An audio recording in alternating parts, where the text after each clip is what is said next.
Hello friends, welcome to my YouTube channel. आज हम लोग मनोविज्ञान के मोस्ट इम्पॉर्टेंट 50 कथनों के बारे में जानेंगे जो सभी शिक्षक भर्ती के लिए बेहद ही महत्वपूर्ण है। सभी शिक्षक भर्ती में कथन से 3 से 4 क्वेश्चन आते हैं और इसका फर्स्ट पार्ट पहले हमने अपलोड कर दिया है चैनल में और सभी सब्जेक्ट की प्लेलिस्ट हमारे चैनल में सीरीज वाइज बनाई गई। सभी सिद्धांत सीरीज वाइज दिए गए हैं सीडीपी के। जो लोग नए हैं जाके देख सकते हैं और अगर वीडियो अच्छा लगे तो चैनल को सब्सक्राइब करें, वीडियो को लाइक करें, कमेंट करें। चलिए देखते हैं हम लोग यहाँ पे मनोविज्ञान के जो कथन है इम्पोर्टेंट उसका पहला पॉइंट हमारा है अधिगम आवर्तों ज्ञान और अभिव्यक्तियों का अर्जन है। यह किसने कहा था? यह कहा था क्रो एंड क्रो ने। अधिगम क्या है? आवर्तों ज्ञान और अभिव्यक्तियों का अर्जन है। उसके बाद सेकंड पॉइंट है व्यवहार के कारण व्यवहार में परिवर्तन अधिगम है। व्यवहार के कारण व्यवहार में परिवर्तन अधिगम है। यह किसने कहा? यह कहा था गिलफोर्ड ने। उसके बाद अगला हमारा 3 नंबर पूर्व निर्मित व्यवहार में अनुभव द्वारा परिवर्तन ही अधिगम है। यह किसने कहा था? यह कहा था काल्विन ने।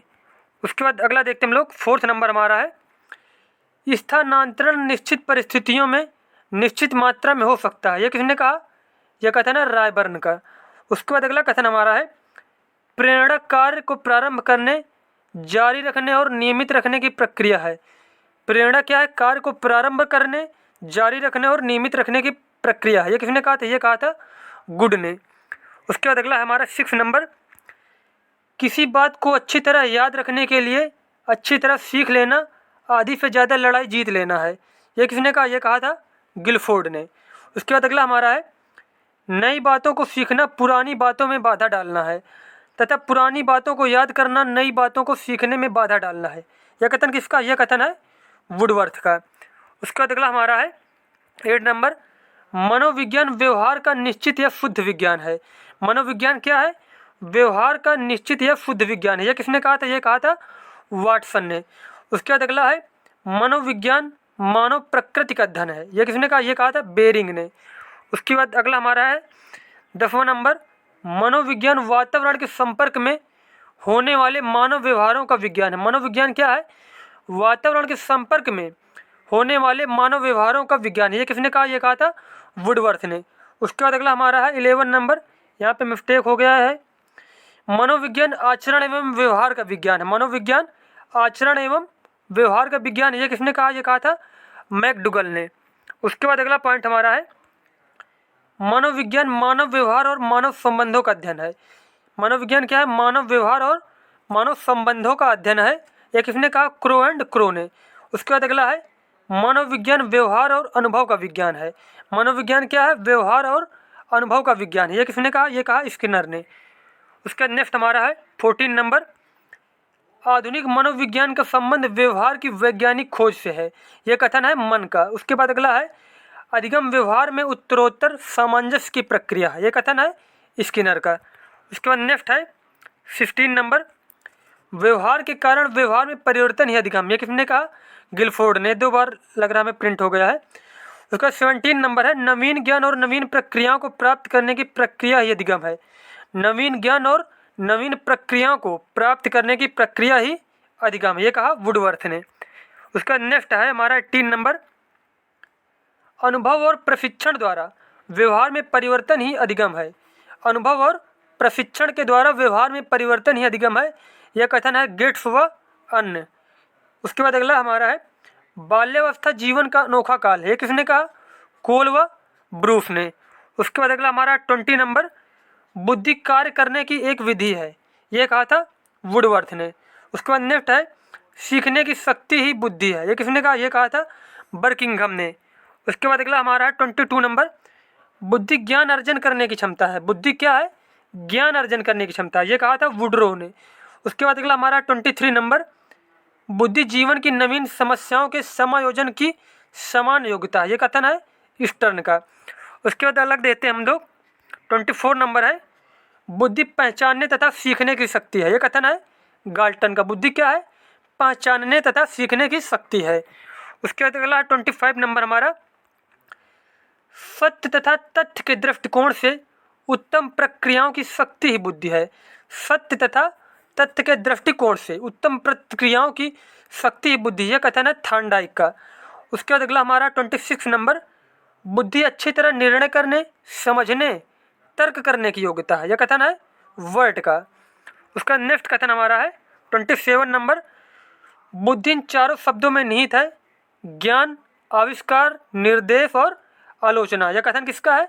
बिने का। बिने ने क्या बताया कि बुद्धि इन 4 शब्दों में निहित है, ज्ञान, आविष्कार, निर्देश और आलोचना।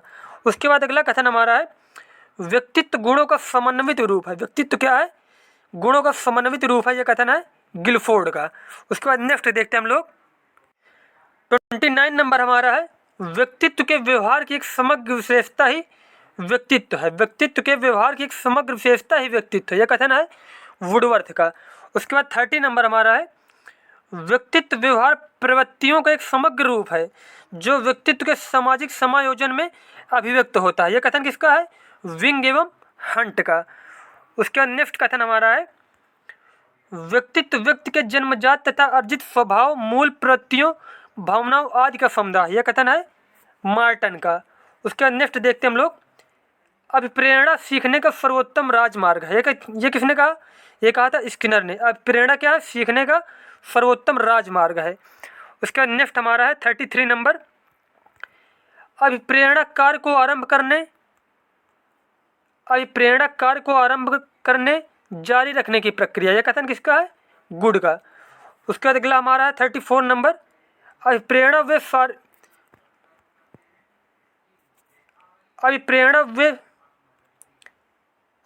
वे शारीरिक व मनोवैज्ञानिक दशाएं हैं जो किसी कार्य करने हेतु प्रेरित करती हैं, यह कथन किसका है? यह है मैकडुगल का। उसके बाद अगला कथन हमारा है 35 नंबर अभिप्रेरणा व्यक्तियों की दशा का वह समूह है जो किसी निश्चित उद्देश्य की पूर्ति हेतु निश्चित व्यवहार को स्पष्ट करती है, यह किसका कथन? यह है वुडवर्थ का। उसके बाद नेक्स्ट कथन है 36 नंबर तुम मुझे एक बालक दो, मैं उसे वो बना सकता हूँ जो मैं बनाना चाहता हूँ, यह कथन किसका है? वाटसन का। उसके बाद अगला हमारा है 37 नंबर शिक्षा मनोविज्ञान अध्यापकों की तैयारी की आधारशिला है। शिक्षा मनोविज्ञान क्या है? अध्यापकों की तैयारी की आधारशिला, यह कथन है स्किनर का। उसके बाद नेक्स्ट है बालक एक पुस्तक के समान है जिसका अध्ययन प्रत्येक अध्यापक को करना चाहिए, यह कथन दिया था रूसो ने। बालक क्या है? एक पुस्तक के समान है जिसका अध्ययन प्रत्येक अध्यापक को करना चाहिए। उसका नेक्स्ट कथन हमारा है 39 नंबर व्यक्तित्व वह है जिसके द्वारा हम भविष्यवाणी कर सकते हैं कि कोई व्यक्ति किस परिस्थिति में कैसा कार्य करेगा, यह कथन किसका है? कैटल का। उसके बाद 40 नंबर है समायोजन एक अधिगम प्रक्रिया है। समायोजन क्या है? एक अधिगम प्रक्रिया है, यह कथन है स्किनर का। उसके बाद नेक्स्ट हमारा है 41 नंबर स्वप्न चेतन मन का एक स्वरूप है, यह किसने कहा था? एडलर ने। उसके बाद अगला हमारा है स्वप्न अचेतन, चेतन, अर्धचेतन तीनों का प्रतिरूप है, यह किसने कहा था? युंग ने। उसके बाद अगला है स्वप्न अचेतन मन का स्वरूप है, यह किसने कहा था? सिगमंड फ्राइड ने। उसका नेक्स्ट कथन हमारा है 44 नंबर संवेग व्यक्ति की उत्तेजित दशा, यह कथन है वुडवर्थ का। संवेग क्या है? व्यक्ति की उत्तेजित दशा है। उसके बाद 45 नंबर है प्राणी के पूर्ववत व्यवहारों की पुनरावृत्ति ही आदत है, यह कथन है विलियम जेम्स का। उसके बाद नेक्स्ट कथन हमारा है 46 नंबर शिक्षा एक त्रिविमीय प्रणाली है जिसके अंतर्गत शिक्षक, बालक एवं पाठ्यक्रम आते हैं, यह कथन है जॉन डेवी का। उसके नेक्स्ट है बुद्धि कार्य करने की एक विधि है, यह कथन किसका है? यह है वुडवर्थ का। उसके बाद नेक्स्ट है 48 नंबर बुद्धि ज्ञान अर्जन करने की क्षमता है, यह भी है कथन वुडवर्थ का। उसके बाद अगला है प्रत्येक बुद्धि एक दूसरे से भिन्न होती है, यह कथन किसका है? हार्वर्ड गार्डनर का। उसके बाद नेक्स्ट और हमारा लास्ट पॉइंट है कि शारीरिक एवं मानसिक विशेषताओं का माता पिता से संतानों में स्थानांतरण होना अनुवांशिकता कहलाता है, यह कथन किसका है? जेम्स ड्रेवर का। और ये हमारे मोस्ट इंपॉर्टेंट 50 कथन कंप्लीट हो चुके हैं। और आप लोगों को वीडियो अच्छा लगा तो चैनल को सब्सक्राइब करें, वीडियो को लाइक करें, कमेंट करें। मिलते हैं नेक्स्ट वीडियो में। धन्यवाद।